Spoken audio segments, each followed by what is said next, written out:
And before the development of the railways, rivers were the main ways that materials and information were transported or communicated.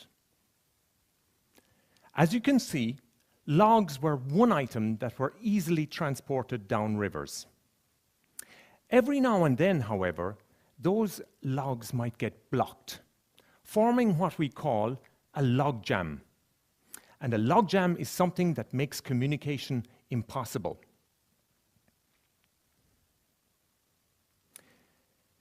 The idea that communication involves the flow of something, that this flow can be blocked and may require facilitation to be unblocked, is the same today. And one area where this is most obvious is the domain of intercultural communication. According to the Journal of International Project Management, intercultural communication is the greatest challenge facing international managers. Now, this should not surprise us because we face the same challenge at a more mundane level.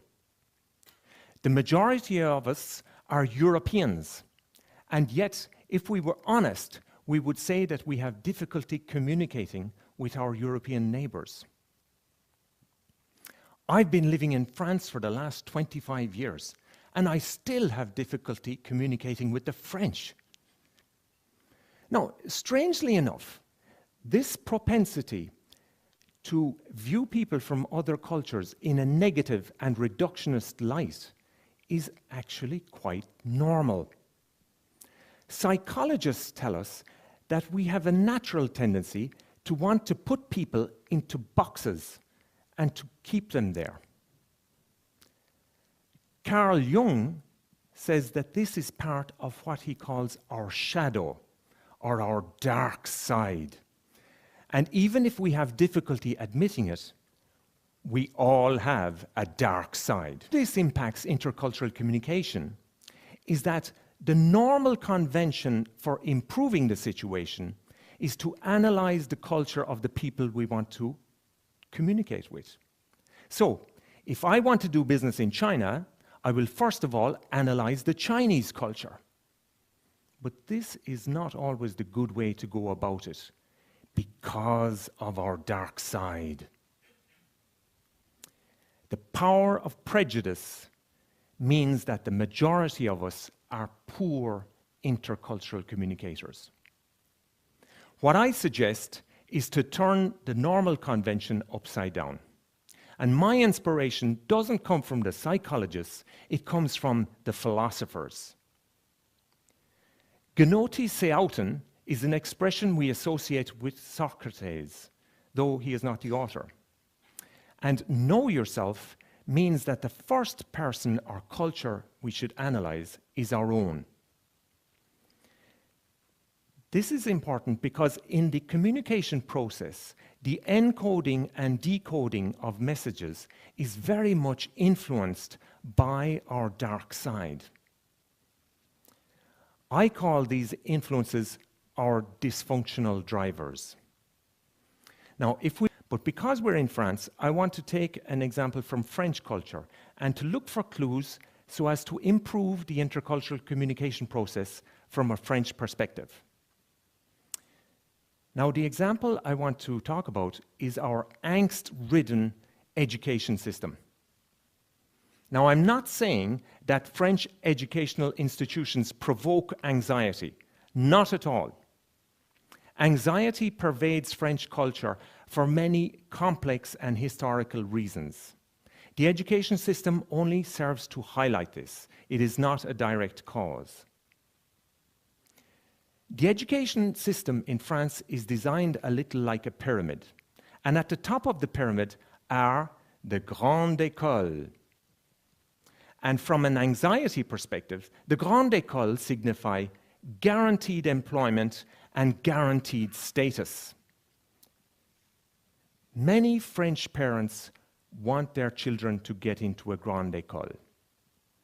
They love their children, and they want their children to have a secure future. So they keep reminding them to work hard at school because the process to get into a grande école is very difficult and very stressful. Unfortunately, what the parents also communicate is their anxiety. And anxious parents make for anxious children, even if this anxiety remains at a subconscious level. We can see this in the results of a PISA study from 2012, which shows that French school pupils are amongst the most stressed in the world, with nearly 50% of them saying that they don't feel well at school. Another indicator is the number of young people in France who aspire to a job in the public sector. Over 70% of high school graduates in France think that the best option for their future is a low-paying job with poor career prospects. So, there is a subconscious anxiety in French culture, and concomitant with this anxiety comes a need to control that anxiety. Now, what this has to do with intercultural communication is obvious. When we encounter people from other cultures, we very quickly perceive that there are differences. There are differences in the way we speak, in the words we use and how we use them. There are differences in our appearance, in our dress code, in our values, in our beliefs. These differences inject a certain uncertainty into the communication process. They can be a little destabilizing. It's a little like riding a log down a river during a log drive. Our response to these differences will determine whether the log goes to form a log jam or whether we keep the flow of communication going and reach our mutual objective. An unfortunate way is to allow the communication process to be driven by our anxiety. Instead of focusing on the anxiety, when anxiety drives the process, we tend to either ignore the person we're speaking with, pretend to like them, we avoid communicating with them, or we act in a hostile way towards them.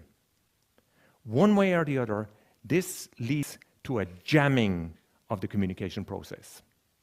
The way out is to apply the intercultural communication principle that the psychologist, philosopher, and religious leader Jesus Christ speaks about when he says, first, remove the log from your own eye. We have to work on this log.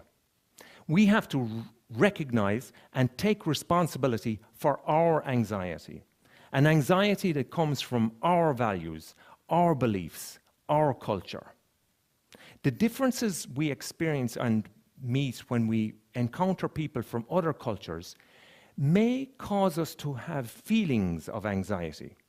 And there is nothing fundamentally wrong with feeling anxious. What is wrong is when we see the differences of others as the cause of that anxiety. This is the log we have to remove. And when we focus on the deep sources of the dysfunctional drivers such as anxiety in France, poor self-image in Ireland, but others, dysfunctional drivers such as honor and shame in about half of the world, drivers such as guilt, drivers such as saving face. And when we focus on trying to attenuate or reduce the impact of these dysfunctional drivers, we'll be well on the way to developing the skills to keep the flow going in the river of intercultural communication. Thank you.